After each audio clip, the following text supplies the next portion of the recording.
Without respite, Gandhi set out for the interior again, soothing and encouraging the distressed and admonishing those who had wrought the havoc.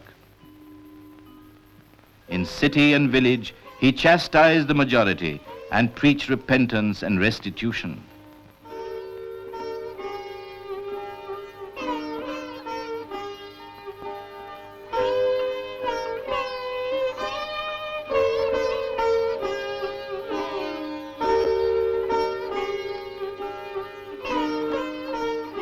The deeper he probed the tragedy, the more it tormented him.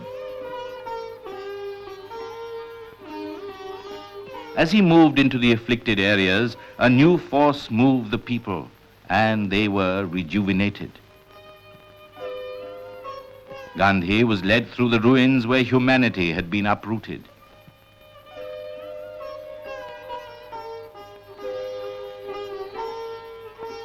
He was deeply moved and stood like one transfixed.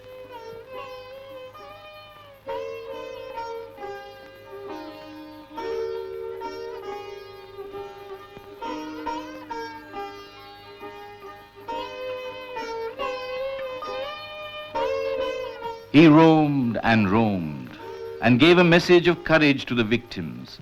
Shed all fear except that of God. The leaven of goodwill was slowly but silently at work, repairing the breach in the people's unity. He brought love where hatred and cunning had ruled. His plan of rehabilitation was based on an unshakable faith in the fundamental goodness of humanity. He was sure that if the poison could be effectively neutralized, India might yet be saved from the desperate course of self-amputation.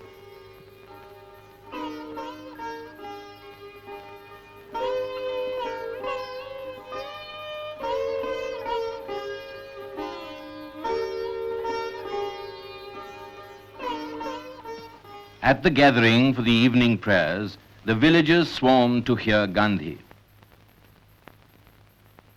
He asked them to atone for their sins. Retaliation is a vicious circle. Rebuild what you have destroyed. And live together as members of one family, for it is necessary to revive the eternal law of answering anger by love if humanity is to live. Bihar, over which Buddha roamed and preached, can radiate its effulgence over the rest of India. He very much feared that unless they woke up, India might lose the golden apple of independence.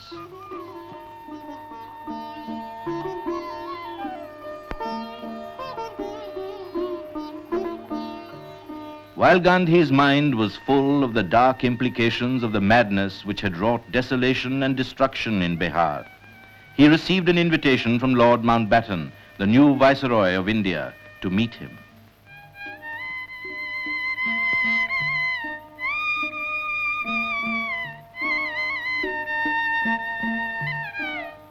Gandhi soon arrived in New Delhi and lived amidst the sweepers' slums. In the Viceregal Gardens, he met Lord and Lady Mountbatten.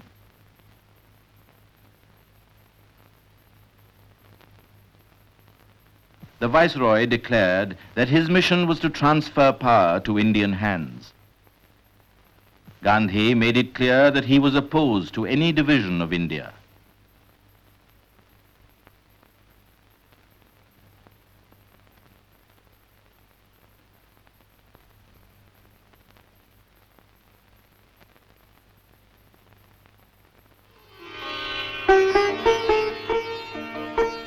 The Purana Killa in Delhi was stirred into new life when the Inter-Asian Relations Conference held its first session here in the last week of March 1947.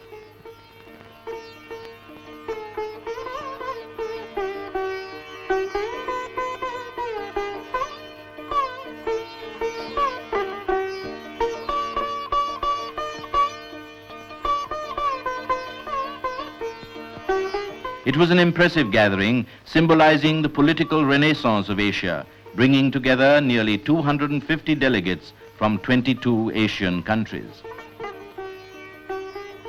Jawaharlal Nehru took the initiative in translating the aspirations of the Asian nations into reality.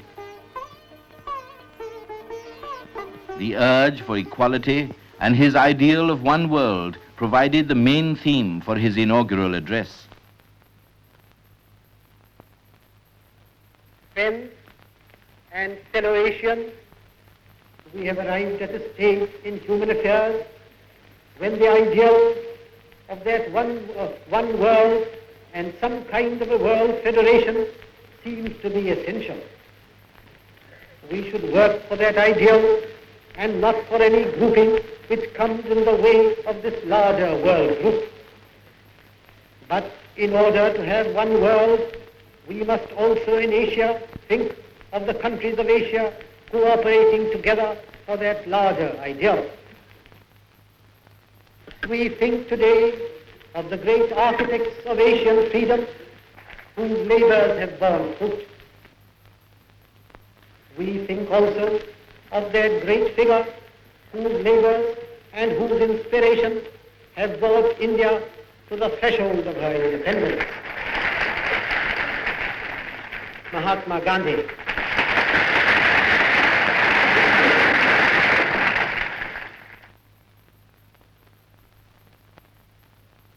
Sarojini Naidu welcomed Gandhi to the conference.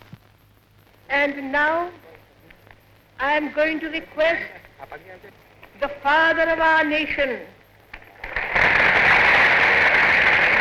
the apostle of love and truth and non-violence, to give us his benediction. Madam President and friends, West is today pining for wisdom. West today is despairing of multiplication of atom bombs, because a multiplication of atom bombs means utter destruction, not merely of the West, but it will be a destruction of the world. If you want to give a message again to the West, it must be a message of love. It must be a message of truth.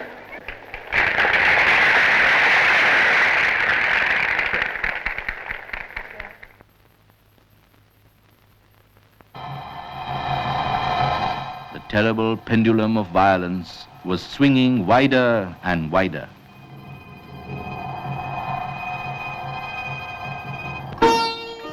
To stop the Holocaust, Gandhi and Jinnah issued a joint statement deploring the recent acts of lawlessness and violence that brought utmost disgrace on the fair name of India, and denouncing for all times the use of force to achieve political ends. Gandhi signed the appeal in 3 scripts: Devanagari, Persian, and Roman.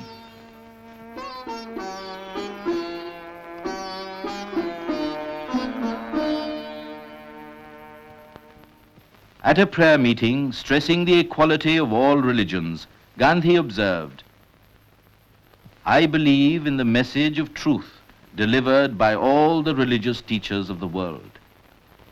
It is my constant prayer that I may never have a feeling of anger against my traducers, that even if I fall a victim to an assassin's bullet, I may deliver up my soul with the remembrance of God on my lips."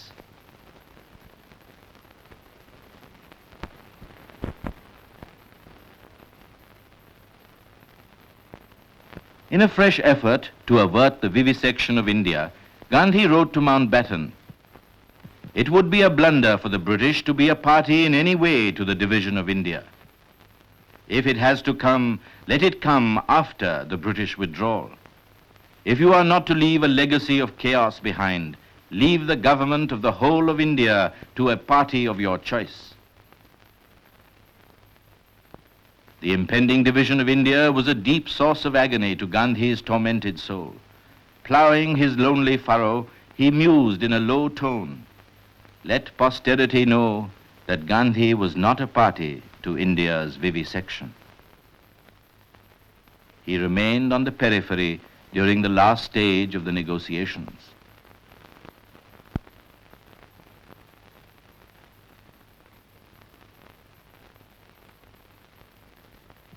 On June 3rd, Mountbatten secured the consent of the Congress and the League leaders to the British government plan of setting up two independent dominions on August 15, 1947.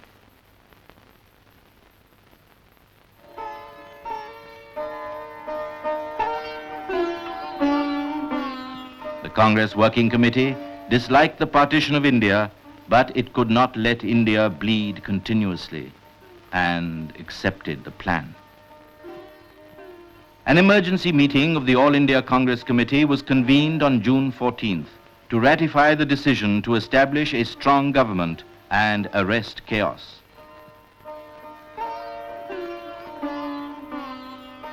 Gandhi was steadfastly opposed to the division of India, and yet he urged the members to support the decision with full faith in their leaders.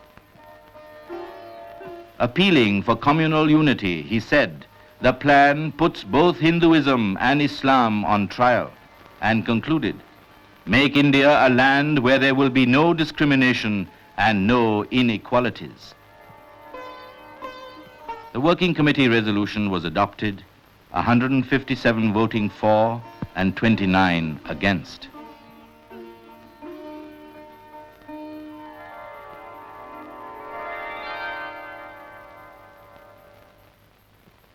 Giving his definitive summing up on socialism suited to Indian conditions, Gandhi wrote, even as members of the individual body are equal, so are the members of society.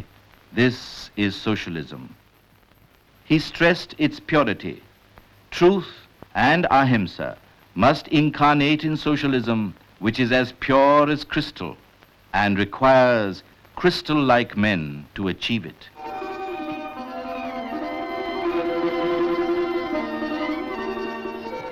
India was moving into a new orbit out of subjection. The Constituent Assembly adopted the banner under which the struggle for freedom had been fought. The spinning wheel was replaced by the ever-moving wheel of the divine law of love, symbolizing the dynamism and permanence of Indian culture. The sands of time were running out.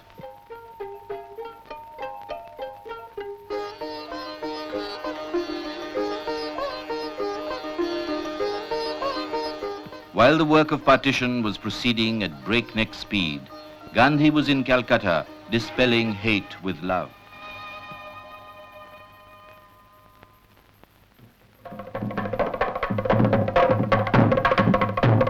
The midnight of August 14, 1947, symbolized the rebirth of a nation after the slumber of centuries and a long struggle for self-determination. India emerged from subjection to freedom. A new hope came into being.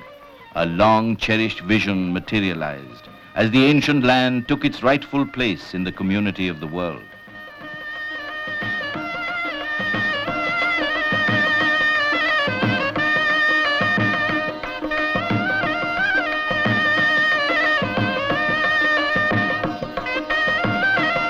The Constituent Assembly paid a tribute to Mahatma Gandhi, the architect of Indian freedom, and assumed power for the governance of India. Jawaharlal Nehru, the first Prime Minister, said with moving eloquence, long years ago, we made a tryst with destiny, and now the time comes when we shall redeem our pledge. At the stroke of the midnight hour, when the world sleeps, India will awake to life and freedom. It is fitting that at this solemn moment we take the pledge of dedication to the service of India and her people and to the still larger cause of humanity.